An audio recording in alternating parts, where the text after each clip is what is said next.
यदि हमको अपने किचन गार्डन या टेरेस गार्डन में फ्लावरिंग लेनी है तो मैं बोगनविलिया को सबसे पहले रिकमेंड करूँगा, क्योंकि बोगनविलिया एक ऐसा पौधा है, ऐसा प्लांट है। देखिए इसमें पत्ते नहीं दिख रहे, आप देख सकते हैं, मेरे को तो नहीं दिख रहा, पता नहीं आपको दिख रहे हो तो। यदि क्योंकि पत्ते नहीं दिखते हैं, फ्लावर दिखते हैं, ये एक ऐसा पौधा और इसको कितना भी बड़ा किया जा सकता है और इसको एक बोनसाई के रूप में भी हम बना सकते हैं।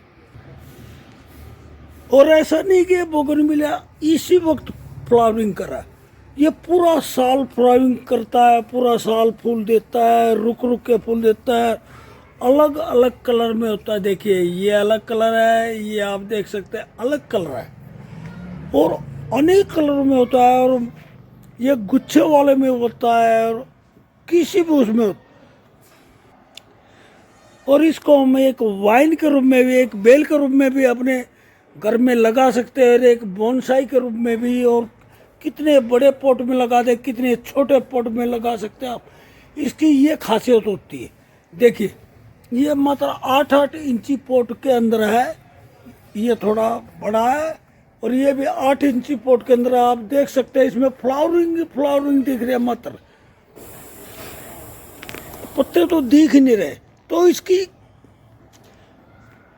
फ्लावरिंग का क्या राज होता है, मैं आपके साथ शेयर करता हूँ। देखिए सबसे पहले तो बोगनविलिया किसी भी पौधे में, बोगनविलिया छोड़े किसी भी पौधे में, एनी प्लांट में, कोई भी प्लांट, उसमें पानी देना बंद कर देंगे तो तुरंत फ्लावरिंग पे आ जाएगा, क्योंकि उसको फील हो जाएगा कि वो पानी मिलना बंद हो गया है, उसके बाद तुरंत फ्लावरिंग पे आ जाएगा। कोई भी पौधा हुआ, चाहे फ्लावरिंग का हुआ या फ्रूटिंग का हुआ, कोई भी पौधा हुआ, उसको पानी देना बंद कर दो, सूखे का एहसास होते ही वो फ्लावरिंग पे आ जाएगा और फ्रूटिंग पे आ जाएगा। तो इसके लिए क्या है कि सबसे पहले तो मिट्टी वेल ड्रेन्ड बनाइए। वेल ड्रेन्ड मतलब आप पानी डाले तो विद इन 1 मिनट के अंदर, 1 मिनट भी क्या, मैं कहता हूँ कि मैं तो डालते ही आधे मिनट के अंदर मेरा गमला खाली हो जाता है, या मिट्टी में डालता हूँ तो वो खाली हो जाते हैं। मिट्टी ऐसी होनी चाहिए। दूसरा, यदि इसकी वेल ड्रेन्ड मिट्टी है तो इसमें हम रेगुलर वाटरिंग कर सकते हैं, रोज पानी डाल सकते हैं। और यदि मिट्टी थोड़ी हार्ड है, जिसमें पानी मतलब रुक जाता है थोड़ी देर, मतलब 2-4 मिनट के अंदर वो निकलता है, 5-7 मिनट के अंदर निकलता है, तो उसमें हम थोड़ा अवॉइड कर सकते हैं। ऊपर से 2-3 इंच, एटलीस्ट 2 से 3 इंच, रिपीट करता हूँ कि ऊपर की मिट्टी सूखी है तभी हम पानी डालेंगे, तभी हमारी हम फ्लावरिंग होगी। क्योंकि 2 से 3 इंच यदि ऊपर से होगी, मतलब 2 उंगली अंदर घुसा दो, तभी यदि सूखी दिखती है तभी हम पानी डालें, अदरवाइज मत डालें। अदरवाइज रूट रोट हो जाता है, और रूट रोट में नहीं होगा तो क्या पौधा ये फील कर जाता है कि हमको पानी की बहुत बहुतायत मिल रही है, मतलब ये lot of watering we are getting. तो वो क्या करता है कि फ्लावरिंग बंद कर देता है, कोई भी फ्लावरिंग फ्रूटिंग बंद कर देता है। तो ये उस वक्त ध्यान रखना है कि इसको वाटरिंग एकदम बंद कर दे, फ्लावरिंग तब भी लेनी है। उसके बाद क्या है कि इसमें पोटिंग सोयल ऐसा बनाना है कि मतलब सॉइल मिक्स हमको ऐसा बनाना है कि वेल ड्रेन्ड तो हो ही, और फर्टिलाइजर से भरपूर हो, न्यूट्रिएंट से भरपूर होना चाहिए। और इसके लिए मैं रिकमेंड करता हूँ कि पत्तों की खाद या वर्मी कंपोस्ट सबसे अच्छे होते हैं। पत्तों की खाद, मैं तो पत्तों की खाद ही यूज़ करता हूँ। 99% मैं पत्तों की खाद यूज़ करता हूँ, अपने पत्तों की खाद को खुद बनाता हूँ। अदरवाइज हम गोबर की खाद भी डाल सकते हैं, पर गोबर की खाद ऐसी होनी चाहिए बिल्कुल काली हो जाए, मतलब 2 से 3 साल पुरानी हो जाए। जैसे मैं तो 5-6 साल पुरानी ही खाद डालता हूँ, क्योंकि मेरे यहाँ गाय भैंस है पड़ोस में, तो मैं उनसे लेता हूँ तो बहुत ही पुरानी खाद लेता हूँ। और अपने यहाँ रखे रहता हूँ, मतलब 1-2 साल तो मेरे यहाँ पड़ी रहती है, तो तब मतलब बहुत ही वेल डिकम्पोज हो जाती है। अदरवाइज क्या होता है, जो कच्ची खाद रह जाती है गोबर की, उसमें दीमक लगता है और फंगस लगता है। तो इसका ध्यान रखना है कि पूरी तरह वो काली हो जाए, मतलब डिकम्पोज हो जाए। और यदि हम पूरी तरह डिकम्पोज भी नहीं है यदि हमारी खाद, तो उसमें हम क्या करेंगे, हम लस्सी होती है, जो मैं तरीका बता दूँ, लस्सी मट्ठा, जो हरियाणा में शीत बोलते हैं, लस्सी बोलते हैं, उसको अपनी खाद में, मतलब गोबर की खाद में या उसमें डालेंगे। और खासकर गाय की लस्सी है, तो गाय के दूध की लस्सी, तो उसको डालेंगे तो वो अपने आप डिकम्पोज हो जाती है और बहुत जल्दी, मतलब कई गुना फास्ट हो जाता है। तो ये एक तरीका है। मैं इतनी जल्दी पत्तों की खाद कैसे बनाता हूँ, क्योंकि पत्तों की खाद में मैं क्या करता हूँ, लस्सी का स्प्रे कर देता हूँ। लस्सी स्प्रे क्या है, लस्सी डाल के और उसको मिक्स करके उसको वापस रख देता हूँ। तो उससे क्या है कि लस्सी यदि आप अपने पत्तों की खाद में डालेंगे तो बहुत ही जल्दी डिकम्पोज हो जाती है और पूरी तरह खाद में कन्वर्ट हो जाती है, और सबसे अच्छी खाद मेरे को लगती है। और उसका रिजल्ट आप देख रहे हैं, देखिए इस पौधे में, इसमें और इसमें और इसमें, तीनों में देखिए मेरे को पत्ते तो नज़र नहीं आ रहे हैं, लेकिन फ्लावर ही फ्लावर नज़र आ रहे हैं। और पूरा साल मेरे ब्लूमिंग करते हैं।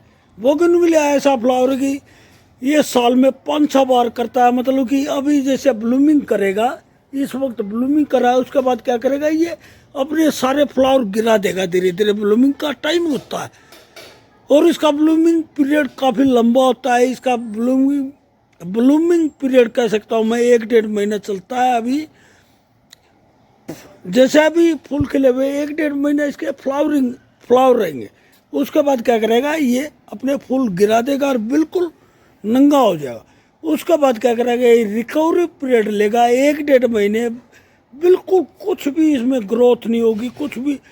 हम सोचेंगे कितना ही फर्टिलाइजर डाल ले, लेकिन कुछ नहीं होगा, कोई ग्रोथ नहीं होगी। लेकिन उसके बाद क्या होगा कि 1-1.5 महीने बाद अगेन नए नए पत्ते निकलेंगे और नए नए इसमें फ्लावरिंग होगी। फिर उसके बाद क्या करेगा, 1-1.5 महीना लगातार ब्लूमिंग करेगा। उसके बाद फिर क्या करेगा कि ये अपना रिकवरी पीरियड लेता है, 1-1.5 महीने फिर लेता है। इस तरह पूरा साल वो करता है। सर्दी के मौसम में थोड़ा इसमें कम हो जाता है, लेकिन ख़त्म नहीं होता है ब्लूमिंग। तब भी ये करता है मेरे यहाँ, तो सर्दी के मौसम में भी ये ब्लूमिंग करता रहता है। ओनली क्या है कि इसकी ग्रोथ थोड़ी रुक जाती है सर्दी के मौसम में, खासकर हरियाणा जैसे वेदर में तो इसकी रुक जाती है। और इसके लिए क्या है कि जैसे अभी ब्लूमिंग कर रहा है, अभी ब्लूमिंग करने के बाद ही इसको क्या करना है, जब इसके सारे लगभग फूल झड़ जाए, अभी कुछ नहीं इसमें डालना है। सबसे पहले तो मैं बोलता हूँ कि अभी इस वक्त कोई भी फर्टिलाइजर बिल्कुल नहीं मैं डालूंगा। और जब इसके फ्लावर पूरा झड़ जाएगा, गिर जाएगा, उस वक्त मैं इसके अंदर दोबारा इसमें पत्तों की खाद का वो पूरा वो डालूंगा, पूरा मिक्सर डालूंगा। उसके बाद फिर इसको थोड़ी निराई करके इसको फिर छोड़ दूंगा। फिर दोबारा इतनी ब्लूमिंग पे ये आ जाता है, क्योंकि इसको रिकवरी पीरियड चाहिए। हर किसी पौधे को एक रिकवरी पीरियड चाहिए, तो इसका भी एक रिकवरी पीरियड है। उस वक्त में इसमें डाल के छोड़े तो अपने आप ये 1-1.5 महीने में फिर इतना ही ब्लूमिंग पे आ जाता है। मतलब इतनी अच्छी होती है। और मैंने बताया कि यदि इसको ज़मीन पे लगा देते हैं तो हम ये कि वाइन का रूप ले लेता है, एक बेल का रूप ले लेता है, और पूरे कह सकता हूँ कि एक दीवार पर चढ़ा देंगे तो पूरी दीवार को ये घेर लेता है। और इस वक्त देखिए इसकी ब्लूमिंग देखिए कितनी ज़बरदस्त हो रही है, और ऐसे ब्लूमिंग इसकी चलती है। और इसकी ब्लूमिंग का एक राज मैं आपको दिखा रहा हूँ। देखिए ये मेरा होममेड बना हुआ एंजाइम है। मैं इसका प्रयोग जरूर करता हूँ अपने पौधों में। ये सिट्रस फ्रूट्स के छिलकों से बना होता है। कोई भी मौसमी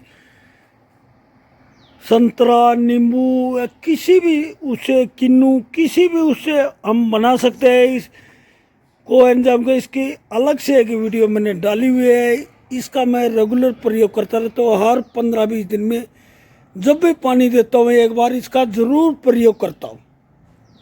और ये अपना घर पे बनाया हुआ है, इसको कभी भी हम बना सकते हैं।